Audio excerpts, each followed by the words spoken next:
We're really proud of the program at the University of Washington. It is, without a doubt, one of the strongest programs in the country. The University of Washington is very well regarded in all fields of orthopedics. It has a great reputation. It's not only known nationally, it's known internationally, not only because of the clinical volume that they see, but also the research that is produced out of the University of Washington. And I think it's just regarded as just a complete training program. Research at the University of Washington is a key part. They encourage and they stress the research here. There's a good distribution of faculty that do both clinical and basic science research, and that allows for a good breadth of studies. One of the great examples of the way that residents and faculty can work together relates to work that one of our residents, Eric Kleinberg, is doing with Howard Chansky and Lou Yang at the VA. The basic science that we're doing here is to understand how cartilage cells divide and what are the biochemical pathways that are responsible for doing this. This could be applicable in the future, looking at degenerative arthritis, traumatic arthritis, and fracture fixation by understanding how cartilage cells can then become bone or articular cells.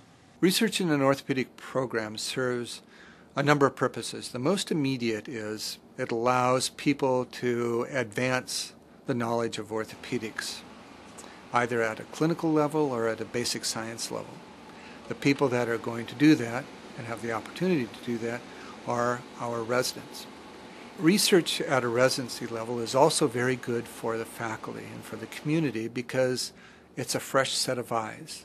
The questions get asked in a different way, in a new way, and by encouraging residents to do research and by facilitating residents to do research, they turn those eyes and they ask the questions that we forgot to ask. I'm very interested in using the computer to model human anatomy.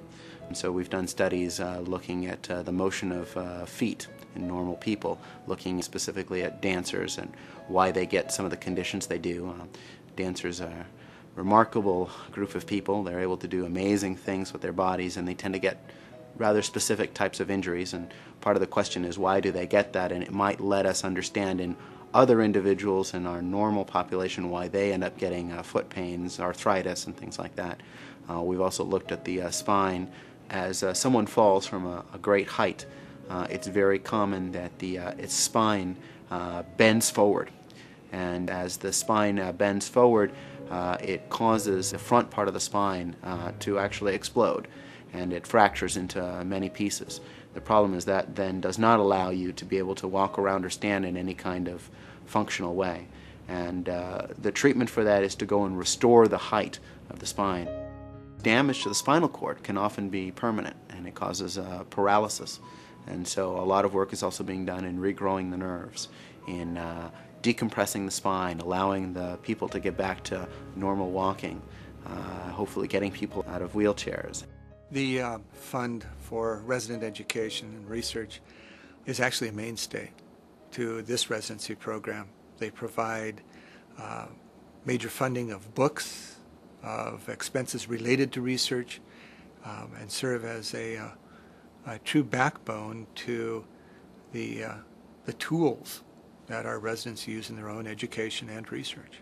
What this group of enlightened individuals has dedicated themselves to is to putting some funding back into the department where we can again use those resources as what you might like to call academic venture capital. In other words, they're trying to seed the people who are going to become the innovative orthopedic investigators of the future. It's used for a variety of purposes, including sending us to courses around the country, providing funds for books and journal materials. My first year, I got the skeletal trauma books. It's a series of 3 books. They're remarkably expensive, but they're a great compendium of treatments for orthopedic trauma. And it's one of the basics that we read throughout our second and third years. As a third-year resident, we are able to travel to a course that teaches basic fracture treatment principles. I think I'm sitting in a library that's been funded by the alumni and the research fund. And I know that each resident on a yearly basis goes to various outside educational activities. So it's really an all-encompassing fund that allows us to engage in a lot of the activities that we need to throughout our residency and help support that financially. This fund is important.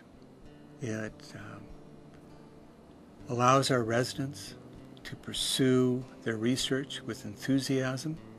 It supports our residents' research. It serves the immediate goal of providing information to the orthopedic community, and it serves the general community by allowing our residents to be the best trained residents in the country. And I certainly believe that it deserves everyone's support.